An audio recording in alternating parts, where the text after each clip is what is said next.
We welcome you into KCIM Sports Rewind here on this Tuesday. Casey Miners joined with Jeff Blankman as well as Mason Nealon here in the studios with you guys, getting you set and caught up on everything that is happening in the sports world, especially local-wise. We'll talk some KCIM Sports Rewind stuff going on. We'll talk about state wrestling, which was really, I think, a really good showing by a lot of our area kids and everything like that. We'll start with that, and what we have six or seven kids?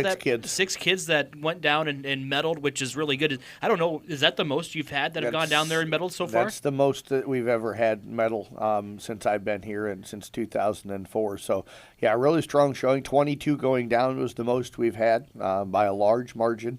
I think 15 or something like that was the largest prior to that, but 22 kids qualifying was by far our largest number, and then for 6 to get into Saturday was also our biggest number. And then just on a side note that Bill Kane and I like to have a little fun with, Carson Webker getting into the championship was by far our smallest wrestler and stuff. We had never had anybody less than a 157 reach the championship match until Saturday night, and Carson getting in there was different, going in there watching the first match, calling it, and then going, okay, we don't have to sit around until 9:30 tonight to call another one.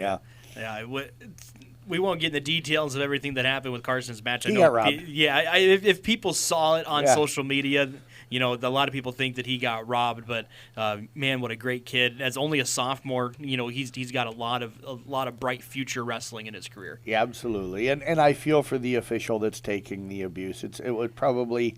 I talked to another official who I think is extremely respected, not just in this area, who is working down there, but also around the state as one of the elite officials in the state. And, he kind of explained it to us and everything. And I think I got the sense that he felt like a point should have been awarded, but he explained why one wasn't. I think if you talk to anybody down there that wasn't a Don Bosco fan, they felt Carson should have been awarded the 1 point for the escape, and then let the two kids, duel it out in overtime to see who actually wins it. So, it was interesting in my interview with Carson afterwards. He mentioned that, he cost himself, and what he said by that is that he felt he had the escape, and then he dove back in, and when he dove in, he went underneath with the arms, which in a way means that, to the official, that Martin still technically had some control because, Carson put his arms underneath him, but he was trying to get points to end it before the end of the period. You only had about 7-8 seconds left in that third period when all of that went down. So Carson kind of took the blame on himself for, maybe reacting too quickly and not being sure that the one was called. The tough thing for a wrestler, and I haven't talked to Carson about this, it was kind of a tough conversation with him the other night, and that is with the entire crowd yelling, "One!" Did he think that he had already been awarded the one, and stuff like that. So it'll be interesting to see. But, yeah, just kind of you hate to see that. A really, really good official, otherwise he's not officiating, a state championship match. You just hate to see a kid not get an opportunity. Now, the one thing that I keep hearing people say, oh, he had a state championship taken away from him. Like, no, actually he didn't.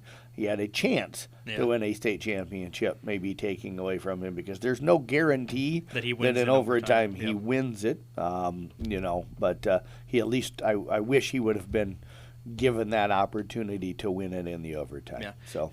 Mason, we've had boys postseason basketball and get kicked off within the last couple of weeks. Carroll opened up with a win last night against Perry. It seemed like the Tigers clicked on all cylinders from the start, led by 30 at half, and then ended up winning pretty big. Yeah, and I think, they pulled some of their guys in the third quarter and just kind of coasted after that. But a fun night in that. I mean, Mason Stitz had a couple of threes. Landon Peterson threw a lob to Louis on accident, and Louis almost made me have a heart attack thinking he was going to go up and do a 360.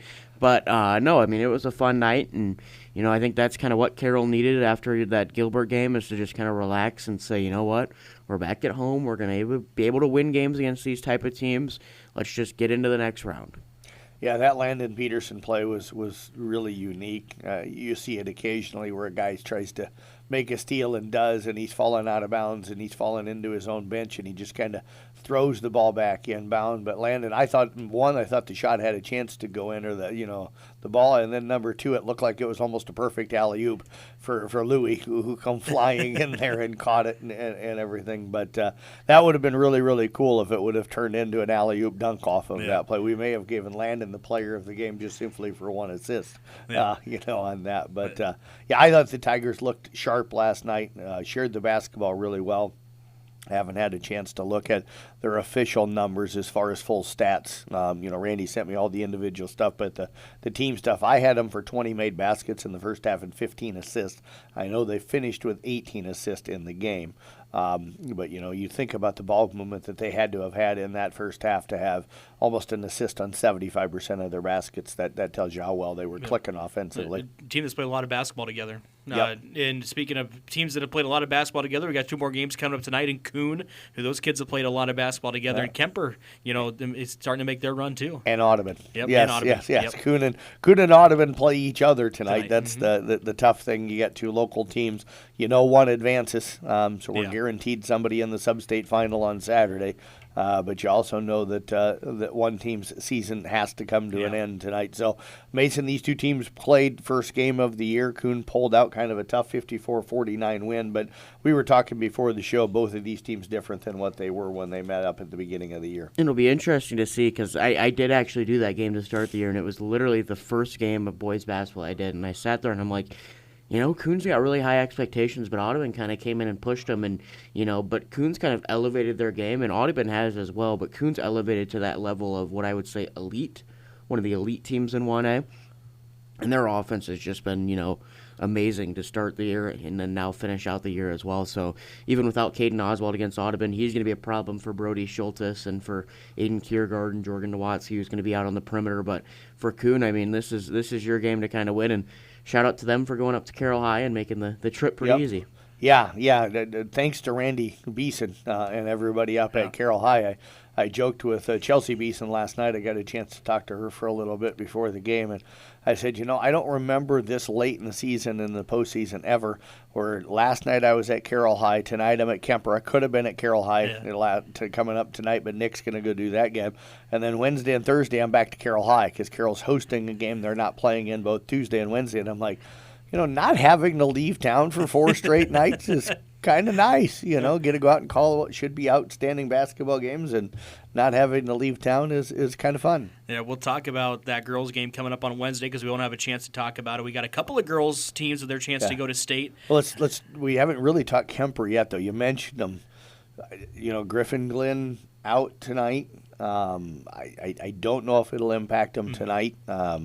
But they are going to be different without him. I think anybody that believes they won't be different without him, you've lost one of your 2 or 3 best players on the floor night in and night out, and stuff. They're going to be a different team with him not out there. That doesn't mean that they can't win the game. That doesn't mean that they're still not a really good team, but they're going to be a different team with him not on the floor.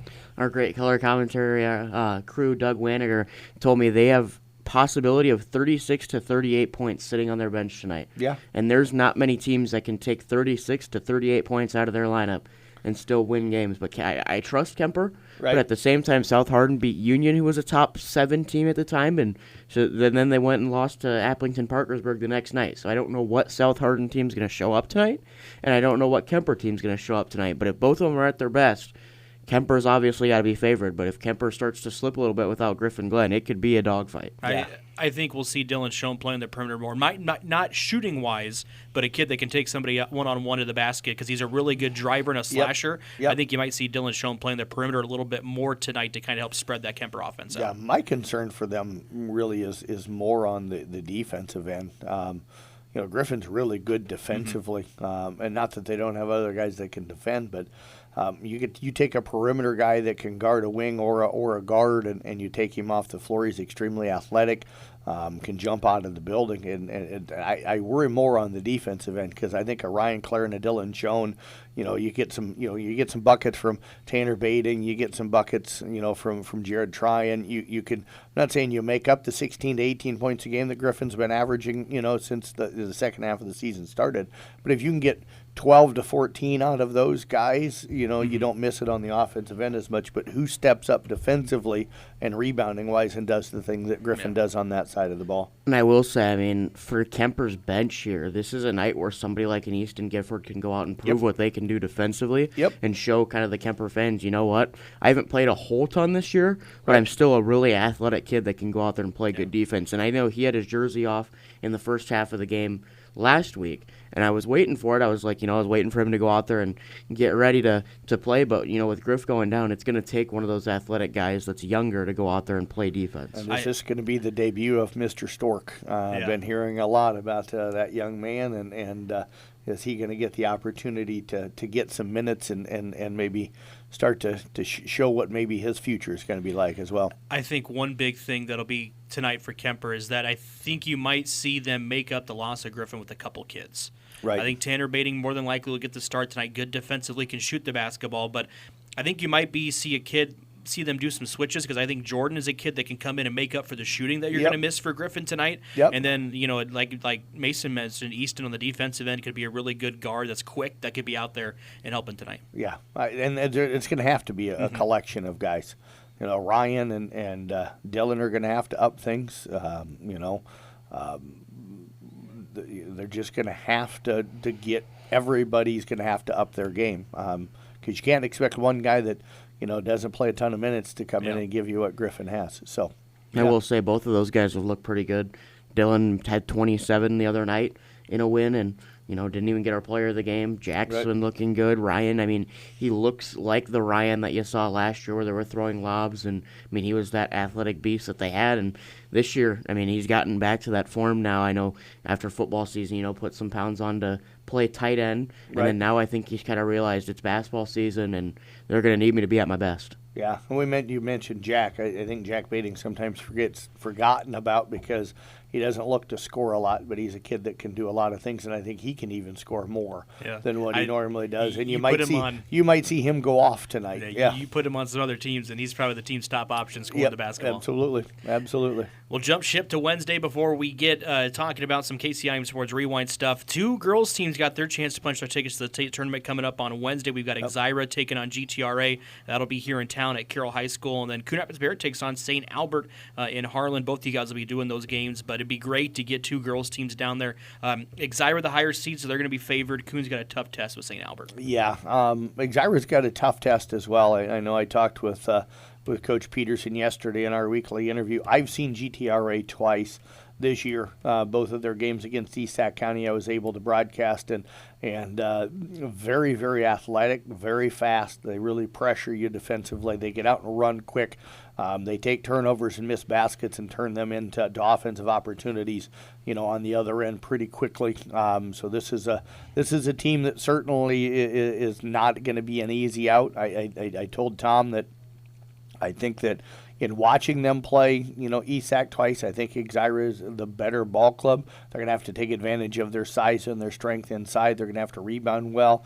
I don't know if there's a team that goes out there and defends any harder in our area than Exira and Kimballton. I don't know what Tom does that he puts in the water down there or whatever it is, but those kids buy into going in and giving 1,000% effort on the defensive end throughout the entire game. They might be the most physical girls basketball team I have ever seen play. Yeah, they are going to, and if the officials let them play, they're going to body you up. They're going to hand check you, and they're going to make it tough for you to be able to do anything. But GTRA's not deep, but they got 4 girls scoring in double digits right now. All 4 of them can shoot. All 4 of them can handle the ball. They're all athletic. So I think it should be an outstanding matchup coming up on Wednesday. And Mason, you get Coon and St. Albert, and for the Crusaders, this is their 3rd straight year getting to a regional final. Hopefully this is that year that they punch their ticket. I think they're starting to play the kind of basketball I think everybody expected them to at the beginning of the season. Yeah, and I think they're just glad to kind of look across the court and not see white and blue for the first time, or blue and white. I don't know what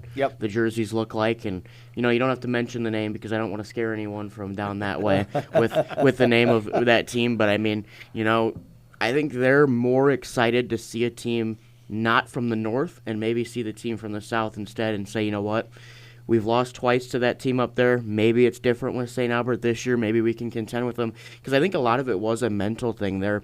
When I talked to Coach McAllister, they just kind of hit that mental ceiling of we're not going to beat Newell Fonda. So maybe let's try our luck somewhere else. And, some people have that attitude, and I get it because Newell Fonda's, elite, the best of the best for girls basketball. Yeah, and it's going to be a tough test. They're going to have to shoot the ball well. Now, this is the team that broke the record for made threes in a season in Coon Rapids Bayard history.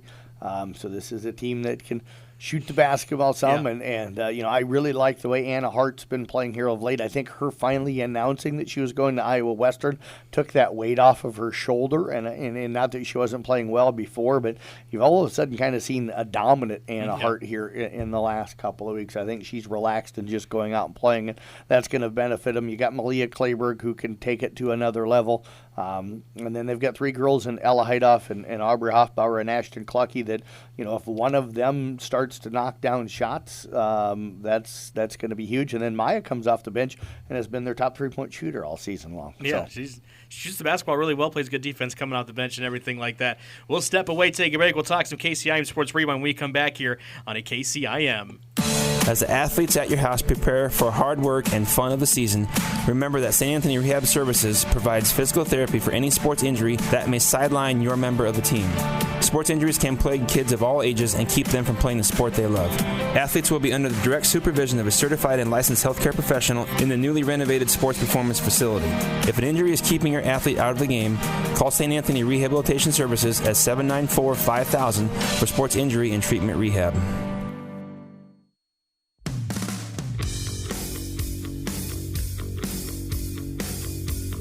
We welcome you back to KCIM Sports Rewind here on this Tuesday morning. Casey Miners in studio with Mason and Jeff. And the guys, will touch a little bit on wrestling again because we didn't get to mention some of the kids that also placed. I know Carroll High had a couple of kids. Quentin and Gavin went down there and placed respectively in their weight classes. You mentioned Trainer Coast from Coon Rapids Bayard. We had 6 kids that went down and placed and got a medal at state wrestling. Yeah, Quentin Polking ended up winning his 5th place match in kind of a dominant performance over Colton Mao of Sioux Center. So a really nice finish to an outstanding career for him. Kind of the same thing for Gavin Holt. I know he lost to Ty Cam of Sioux Center in his 7th place match. So he finishes up 8th, but he was a guy that didn't get to wrestle early in the year, made it down to the state tournament for the first time in his career, and he ends up medaling. That tells you the type of season that he had and how well he wrestled. Tip your cap to Trainer Coast of Coon Rapids Bayard. He maybe gave the guy that ended up winning the state championship the best match that he had. He ended up just losing by 2 in that one to fall onto the backside, but he ends up winning his 5th place match by fall over Blake Schwartz of Panorama at a minute 54, so an outstanding job for him. Leighton Elmquist back down there for a 2nd straight year, would finish up losing 11-3 to Carter Hinds of Jessup in his 7th place match, so he finished up in 8th place, and then Jace Peterson also. Couple of really tough decisions. It almost felt, we talked about the Carson Webker situation. The South Central Calhoun coaches were really upset with the officiating in 2 of Jace's matches where they felt like it cost him wins. He could have maybe been in the finals if the first one wouldn't happen, because the kid he ended up losing to ended up getting into the finals and stuff. So Jace maybe, and we felt he had a chance to get in there, but he ended up losing in his 7th place match, just made a mistake and kind of got went for a move, and you know how it is when you're 285 and you go for a move and you lose your balance and the other guy gets on top of you. It's difficult, to be able to clear that, and he ends up losing by fall to finish in 8th. But really, really good performance all around for all of our guys. To go down there. Johnny Cortez from Coon makes it down there for the first time in, his career after, being a ranked wrestler and everything for 3 straight years and finally gets into a district that doesn't have like 4 ranked guys, and stuff to be able to get through. And he picked up a win down there. So congrats to all 22 of the kids that made it down to the state tournament. So and it was a really good showing and everything like that. People can go back and listen to all the coverage that they want. It's going to be up on the CB Sports Network YouTube page for you guys to go back and listen to and kind of reminisce on what happened down there. Yeah, and apologize thanks again to our wrestling fans on the boys' side. We didn't have a big enough crew this year to be able to do the video interviews. I had some people reach out to me about that during the state tournament, wondering where they were at. And I'm like, hell, I had a 3-person crew to go down to girls, but just a 2-person crew, for the boys. So that meant that I had to be up in the booth with Bill. But we may have remedied that for next year. We'll see what's going on, but hopefully next year we'll be back to having a 3-person crew to be able to go back to covering it the way that we normally do. So yeah, we got to talk about some KCIM Sports Rewind stuff coming up. Jeff, we're going to announce the kids that have been invited and everything like that. Event coming up, I think on the 14th. It should be really fun to get all the kids out there to Carroll High School. Yeah, I'll just quickly run through here, what the day is going to be that day. It's going to be busy, but it moves pretty quickly. So again, Saturday, March the 14th, doors will open at 11:15 that day out of the Carroll High School gym. We'll have our game starting at 11:30.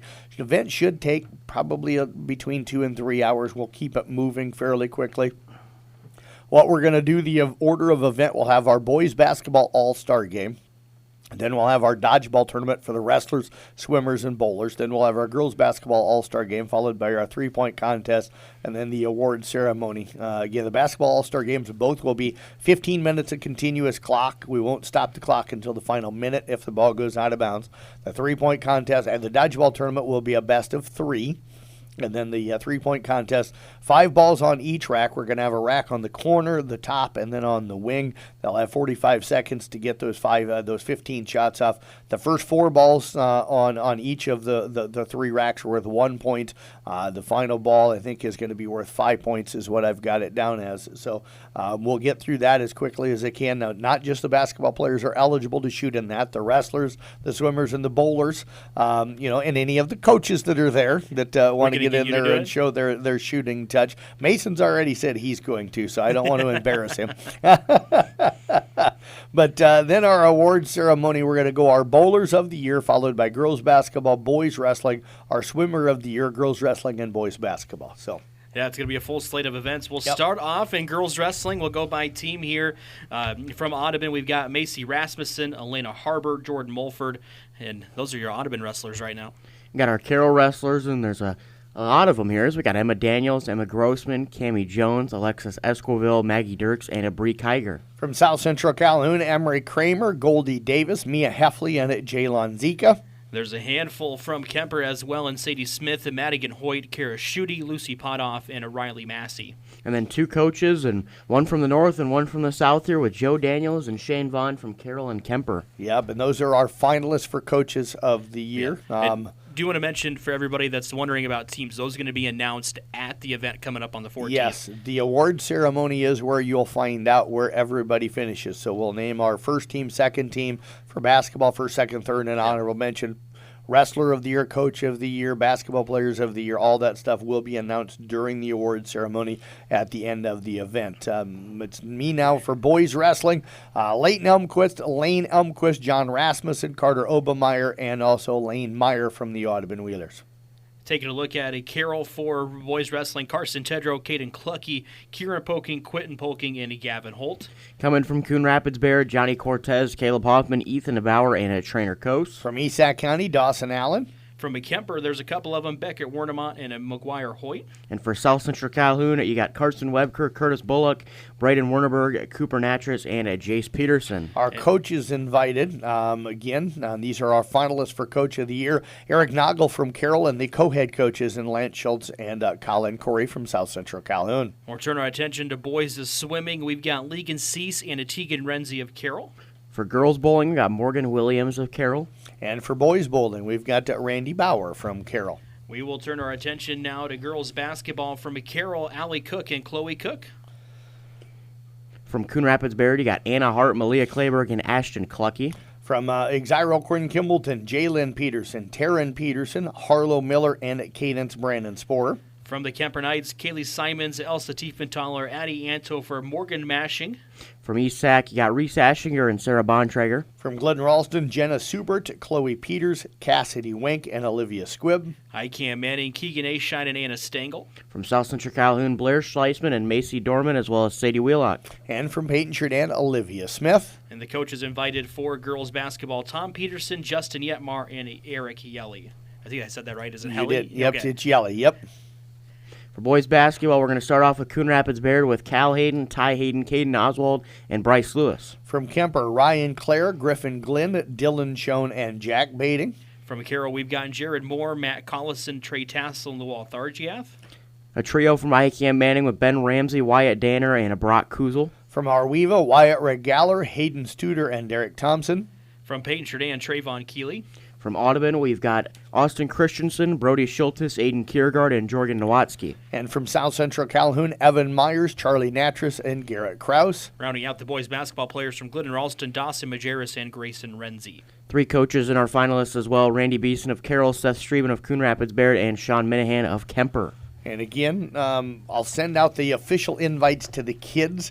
I'm still collecting some phone numbers to be able to reach out to some of the kids, so hopefully by the end of the day today, I'll have the invites sent out to everybody. I did send out the invites to girls wrestling shortly after the girls state wrestling tournament, so they've already gotten their invites, but the boulder swimmers and basketball players will all get them at some point, hopefully either today or throughout this week and stuff. But if you missed any of the names or you went, oh, they went really fast, and you didn't catch who we all said, that list of everything's going to post on the website at about 10 after 10 this morning, so you'll be able to find the complete list of all of the kids and coaches invited to participate. So and again, that event coming up on March 14th out at the Carroll High School. We do have time for the trivia question today. Wasn't sure if we were going to or not, but we got a couple minutes left here.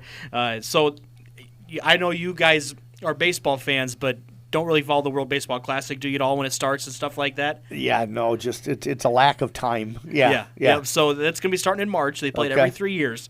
So the World Baseball Classic is set to start in March. The U.S. is looked at as the favorite this year with the pitching and the lineup they have. So it started in 2006. Do you know how many times the U.S. has won the World Baseball Classic? Twice. Not twice. That's what I was going to go with, so I'll say once. It was once. It was 2017. And they're looked as the favorites this year, but we finished runners-up, I think, in 2023 to Japan. That had a really good lineup and everything like that. But once, I don't know if it's – you might think of it as a way that it's shocking because baseball it's such a big thing here in America. Well, it's our pastime. We created the game, and for us to not be – it's disappointing is what it is for me. More than anything, it's disappointing that we created the game, and now we can't even win it. Yeah, well, but you've seen countries like Japan, the Dominican Republic, Mexico, Cuba have had really good teams. So they're saying that the 2 teams that'll compete with the U.S. this year is Japan and the Dominican Republic. Dominican Republic is looked at right now as the second best team going into the World Baseball Classic this year. Yeah, so hopefully that we can go out and play well. Well, let's hope. Let's hope we can go out and play well. We got a couple more minutes here on KCIM Sports Rewind this morning, guys. We've talked about basketball plenty, throughout the day. I know that we've got, plenty of games going on throughout the rest of the week. Jeff, you're lucky you get a stick in Carroll all week long. But highlights of what you thought of the postseason so far. I mean, we've had some teams that have played really well, had some really close games and everything like that. Mason? I mean, this has got to be one of the more successful postseasons I've been a part of. I know I was up at Carroll High for a while and then jumped into the postseason last year. But if you look at it, we've got 4 teams alive in boys to make a chance for a sub-state final. Yep. You've got 1 girls team still alive. We had 2 technically playing in regional finals with Kemper on Saturday, 3 then. I forget that I'm doing a game on Wednesday as well. But we got 3 teams that'll play in regional finals for girls. So, I mean, there's 7 teams that were alive to possibly play in a sub-state or regional final. So that's pretty successful. But we've legitimately got 3 teams ranked within the top 8. And then for girls, we've got 2 teams ranked within the top 11. And you had Kemper kind of being that outside looking in against Des Moines Christian. But this is going to be a pretty successful, a pretty fun close to the the postseason for basketball. Yeah, I think it just shows the strength of the basketball here in our area. As Mason said, you get 3 girls playing in regional finals. I can't remember the last time we had 3 different girls teams play in a regional final. We're not guaranteed 3 boys teams, but to have 4 playing in a district final, 2 of them playing against each other, tells you the strength. As Mason said, 3 teams ranked in the top 10 in boys basketball, and all 3 of them probably were at one point in the top 5. Yeah. That tells you the level of play. But it's going to be fun. I'm really interested tonight in that. Even though it's not the game I'm calling, even though Kemper's going to be playing without Griffin, I think they're fine tonight. But that Kuhn Audubon game kind of is intriguing to me. The Xira game tomorrow night is very intriguing to me with the GTRA. You guys have been telling me, since last night, Mason was dancing around and jumping up and down, and him and Jackson with the kid from Saydell. So kind of excited to get a chance to watch him play. Unlike you young guys, I don't get a chance to, live on social media. I could, I just choose not to. So I'm not always as aware of who the other great scorers are around the state, but you guys tend to know who all those guys are. My days of being active on social media are kind of over. You're just happy you have us to tell you all this stuff. I do, yes. So that it makes you go out and look like the smart guy. Yeah, no, everybody knows I'm not smart. They know that. Yeah, I'm not active on social media at all anymore, and I used to be, especially on Twitter, was hugely active, and now I just unless I'm posting something for work, I don't even look at this stuff. So I'm just getting old. Yeah. Yeah, that'll wrap up KCIM Sports Rewind for this Tuesday. If you want to check a podcast of it, coming up in just a little bit. Also, don't forget we got sports schedules up available for you as well. Check out where everybody is going throughout the week with regional finals on a Wednesday for girls basketball. So check all that up at sports.13kcim.com.